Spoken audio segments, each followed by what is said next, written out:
It all starts with a simple question. Are you happy? We may think we're living in a world of endless entertainment. We've defeated boredom with an infinite loop of endless content that's literally in the palm of our hands. But here's a frightening possibility. Maybe we're actually trapped in a dystopian nightmare that was predicted over half a century ago. What's even more scary is that this isn't the work of some oppressive government or faceless corporate overlord. We're doing it to ourselves. We're trading our true nature for cheap, mindless entertainment. And while all this content is marketed as free, the hidden cost might just be our humanity. But how did we end up here? More importantly, is there a way out? Surprisingly, the answers might lie within the pages of the classic novel Fahrenheit 451. In his book, Ray Bradbury foresaw the chilling consequences of a world that forsakes deep thought and genuine connection. His insights could hold the key to escaping our self-made dystopia. So let's explore. By the way, sorry for all the doom and gloom on this one, but this is literally a dystopian fiction novel, so I don't know where else to go with it. Before we start, let's do a quick introduction of Fahrenheit 451 and what a lot of people think that it's really about. For decades, people have assumed that Fahrenheit 451 was a story about censorship. But Ray Bradbury set the record straight, saying, "I wasn't worried about censorship. I was worried about people being turned into morons by TV." This isn't just a book about banned books, it's a warning about what happens when people trade curiosity and connection for shallow entertainment. It's about choosing distraction over thought, comfort over truth, and entertainment over meaning. Does this all sound familiar? In today's world, it's easy to lose hours scrolling through our phones, completely detached from the world around us. So let's go through some evidence, point by point, and decide if we really are living in the nightmare future Ray Bradbury predicted.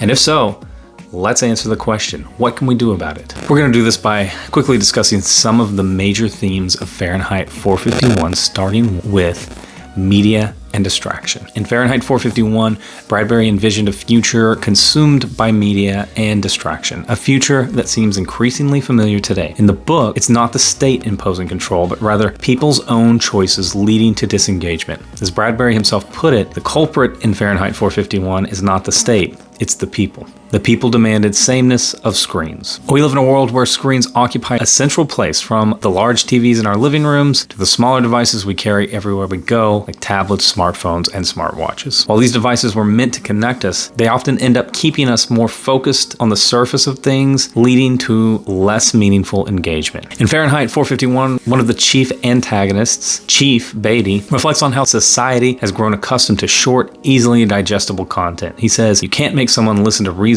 if they're not interested." This is strikingly similar to the way content is consumed today. Whether it's through TikTok, Instagram Reels, or YouTube Shorts, these formats cater to fast, fleeting moments and prioritize immediate attention over reflection. It's a shift from deeper engagement to something faster, constantly moving forward without necessarily inviting deeper thought. In Fahrenheit 451, this obsession with quick, surface-level content has some pretty grim consequences. People stop thinking deeply or questioning anything around them. Instead, they just go with the flow, glued to their distractions and letting their critical thinking skills fade away. Without those, it's easy for them to be manipulated or controlled. The result, a society that's totally checked out, no real connections, no curiosity, no purpose. It's a dystopian that didn't happen because someone forced it on them, but because they chose it themselves. Another theme we see in the book is consumerism versus meaningful thought. In Fahrenheit 451, Bradbury juxtaposes a Bible verse, Matthew verse 6, chapter 28, against an ad for toothpaste. The verse goes, "Consider the lilies of the field,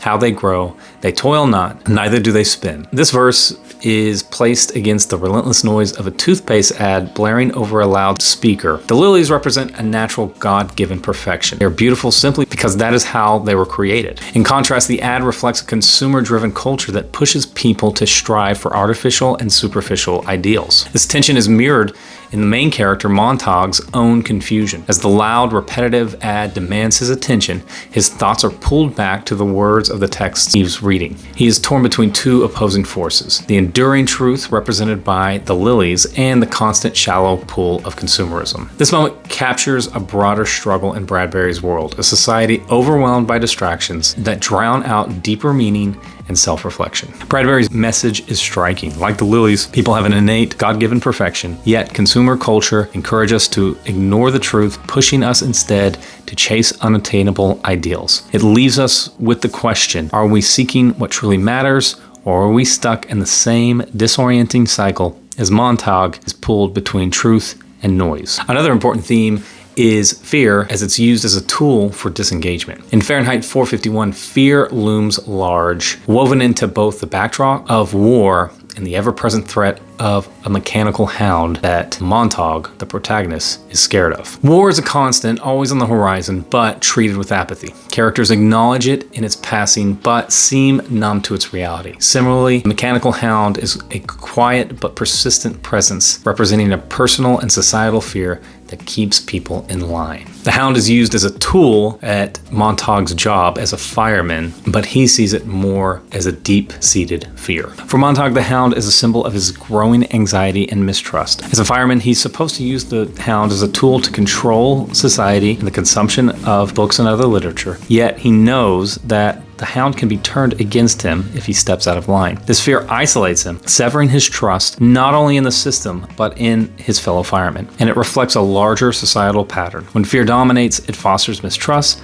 preventing meaningful connections and stifling dissent. Bradbury normalizes fear, making it a tool for control. War functions to keep people engaged just enough to distract them, but never inspiring meaningful action. Fear becomes a way to maintain order, paralyzing individuals and communities alike. At the novel's climax, the consequences of this fear come to fruition. When the mechanical hound is deployed against Montague, it's not just the system that condemns him, it's his neighbors. Without questioning the news that he's dangerous, they accept it unquestionably.